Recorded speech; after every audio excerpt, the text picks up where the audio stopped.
Assalamualaikum warahmatullahi wabarakatuh.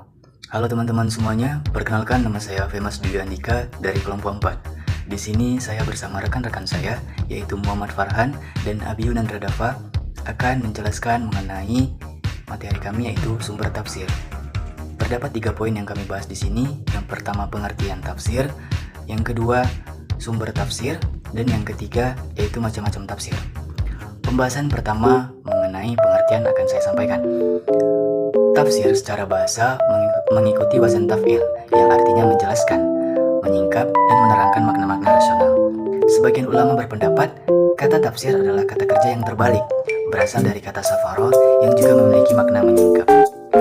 Ilmu tafsir merupakan ilmu yang paling mulia dan paling tinggi kedudukannya karena pembahasannya berkaitan dengan kalamullah yang merupakan petunjuk dan pembeda dari yang hak dan batil. Yang kedua, sumber penafsiran Al-Quran dari segi bentuk terbentuk menjadi 3. Yang pertama, tafsir bil al-matsur atau berdasarkan dalil. Tafsir bil al-matsur adalah menafsirkan Al-Quran dengan Al-Quran dengan as-sunnah Nabi, dan Al-Quran dengan pendapat atau penafsiran para sahabat dan tabi'in.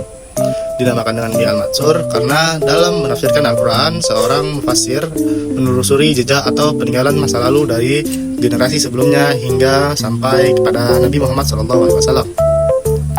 Yang kedua, tafsir bil ra'i atau dengan akal. Dikenal juga dengan tafsir bil ma'qul atau tafsir bil ijtihad atau tafsir bil ad-dirayah. Secara garis besar berarti menafsirkan Al-Quran dengan mengandalkan kekuatan ijtihad seorang mufassir setelah berbekal dengan ilmu bantu yang diperlukan. Jika seseorang mufassir telah berijtihad dalam mengeksplor satu ayat Al-Quran, maka tafsirnya dapat dikategorikan tafsir bil ra'i, al-mahmud atau terpuji. Namun apabila dilakukan secara sembrono dan sembarangan tanpa dibekali seperangkat alat atau ilmu bantu, maka tafsirnya dapat dikategorikan sebagai tafsir bil ra'fi atau tercela. Yang ketiga, tafsir isyari. Disebut tafsir sufi. Tafsir isyari adalah upaya seorang mufassir kalangan sufi yang sering berriyadah untuk menangkap makna dan ayat Al-Quran berdasarkan intuisinya, tapi bukan makna yang lahir atau jelas, melainkan makna yang lain. Sebagai kalangan masyarakat, diterimanya tafsir isyari jika seorang mufassir tidak menamakan hasil perenungannya dengan karya tafsir, tapi sebagai iktibar, artinya menyamakan suatu dengan sesuatu yang lain karena kesamaan dalam substansinya. 3. Macam-macam tafsir ditentukan oleh perbedaan metode yang digunakannya. Perbedaan ini selanjutnya menjadi argumentasi bagi variasi pendekatan sesuai dengan substansi kajiannya masing-masing.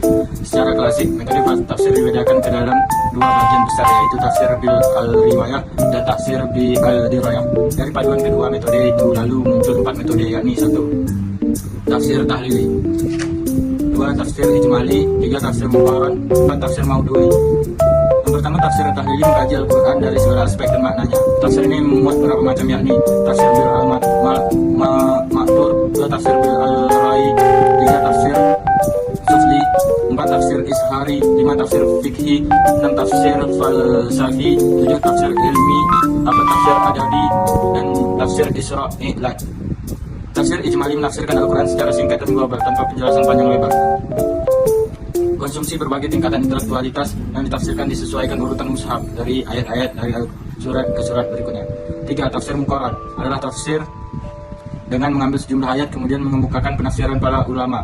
Tafsir mengemukakan penafsiran para ulama. Tafsir yang metode dan kecenderungannya berbeda-beda dengan mengoperasikannya kemudian menjelaskan kecenderungan legitimasi mazhabnya masing-masing. 4. Tafsir maudhu'i tematik ialah metode tafsir dengan cara menghimpun seluruh ayat yang berbicara mengenai masalah atau tema tertentu serta mengarah pada sesuatu pengertian dan tujuan tertentu. Meskipun ayat-ayat itu diturunkan baik segi cara, waktu maupun tempatnya berbeda, tersebar dalam berbagai surat sehingga tema dapat dipecahkan secara tuntas.